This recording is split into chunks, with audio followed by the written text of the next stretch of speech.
Bukod pa sa harassment sa mga biktima at testigo ng napakalaking kasong ito at sa aking staff. Michael's video, which exposes the identities of witnesses and victims and discloses the personal information of my staff, presents a clear and present danger to people's safety. The witnesses and the victims who told the nation about the abuses and crimes, the charges now being faced by Quiboloy and the KOJC, now feel even more threatened after their names were revealed. Some of my staff have also had to exercise extra precaution for themselves and their families. Make no mistake, this isn't just an attack on my office. This is an attack on truth-telling. Kaya hindi natin hahayaan na takutin nila ang mga witnesses at sindakin nila ang Senado. Kaya sa mga nasa likod ng video na ito, you have crossed a line. Sobra na kayo. Dahil doon, I have consulted with my legal team and on Wednesday, we will file a complaint before the NBI and seek their assistance in investigating the people responsible for this video and those systematically circulating it in their disinformation networks. This is only step one, and we will take further decisive action, including the filing of criminal complaints. Para sa mga testigo at biktima at para sa Senado, maniningil kami ng hustisya.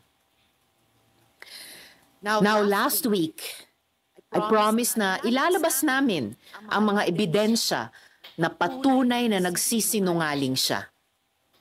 Si Michael ang paulit-ulit na lumapit sa aking opisina. Hindi siya tinakot, hindi siya pinilit. Siya ang naghabol sa amin para magpahayag ng kanyang panig. Narito ang mga resibo. Noong December 14, 2023, he emailed my office. Sabi niya, quote, "Dati rin po akong worker ni Pastor Quiboloy. Tumiwalag dahil sa pang-aabuso at pananakit. Ngayon lang nagkaroon ng lakas ng loob dahil na rin sa takot. Baka ipapatay ako." Close quote. Taliwas yan sa sinasabi niyang nakumbinsi daw siya na tumestigo para mabayaran. Because we take some time to vet emails, nung pakiramdam niya ay hindi siya pinapansin, he messaged us 2 more times noong December 15, 2023 at January 28, 2024. Nasaan dyan ang pinilit? Muli, siya ang una at paulit-ulit na lumapit. He freely and voluntarily offered his testimony and assistance. Pangalawa, inutusan daw si Michael na idamay at idagdag sa testimonya niya si dating Pangulong Duterte at VP Sara Duterte. Kalimutan na ata ni Michael na sa pinakaunang salaysay na siya mismo ang gumawa at nagbigay sa aking opisina, andoon na ang pangalan ng mga Duterte. Sinulat niya, quote, "Minsan po nagvi-visit doon si former Pres Duterte at VP Sara Duterte," close quote. Siya ang nagbigay at nagsulat niyan. Again, walang pumilit. Siya ang nagkusang loob. No one paid him. No one coerced him. I cannot stress this enough. In fact, on February 7, 2024, he was the one who asked us for money. Quote, "I just want to ask if her office give a financial assistant. I want to buy a new laptop." Close quote. Malinaw ang sagot namin sa kanya. Our office has a strict policy of not providing financial assistance to potential witness and witnesses. He knew that. And yet now, on video, he claims we gave him 1 million pesos. That is a lie. And he knows it.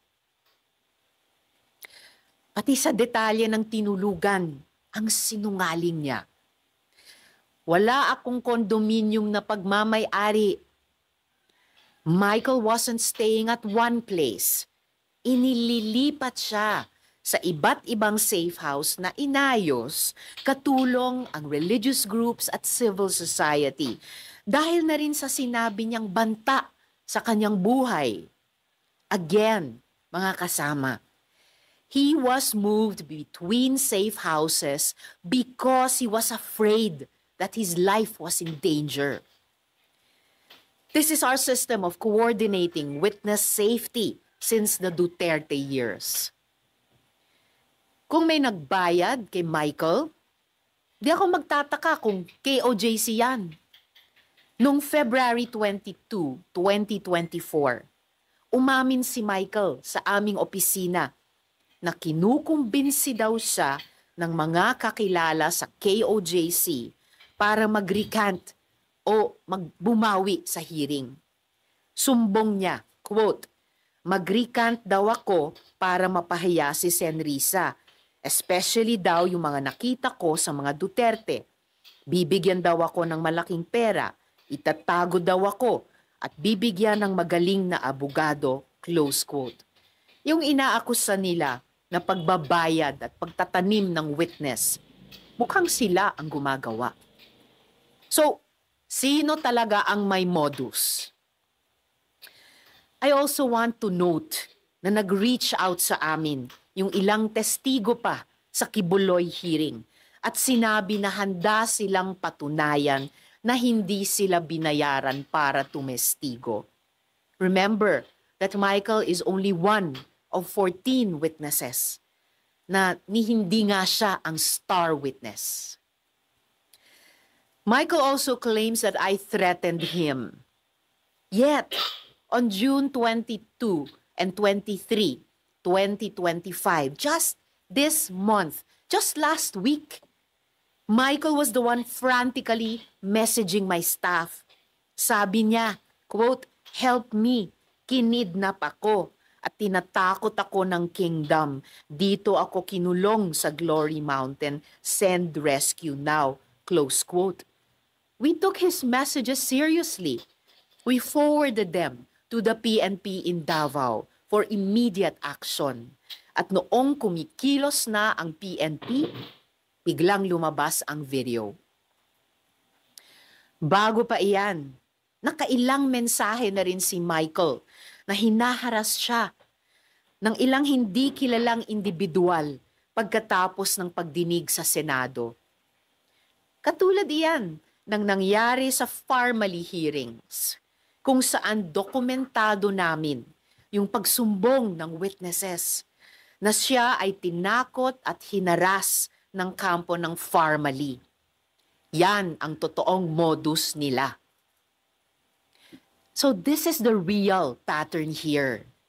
After testifying in the Senate, witnesses are harassed and threatened, and then suddenly flipped. So let's call this what it is: witness tampering, fake news, psychological warfare. Ang mga kasinungalingan ay insulto sa pagdurusa at tapang ng mga witnesses. Tandaan natin, 14 sila. Mga witnesses na naglahad sa mga abusong ginawa sa kanila ni Kibuloy at ng KOJC. Sinungaling na nga, nang haharas pa. Michael exposed people who trusted the Senate with their stories. And these are people who were already afraid. Now they are in danger. Again, yan ang talagang kinagagalit ko. Hindi lang ito paninira. Those responsible for this video crossed a line. and they will be held to account. Muli, I have consulted with my legal team, and on Wednesday, we will file a complaint with the NBI. We will work with them for a full investigation into the people who created this video and the networks amplifying it. And we're not stopping there. We are preparing criminal complaints. To those behind this, you don't scare us, but you should be scared of the truth. Because no one gets to endanger our witnesses, my staff, or harass the Senate with impunity. We will not let this slide. We will fight back. Hindi nila mapipigilan ang katotohanan.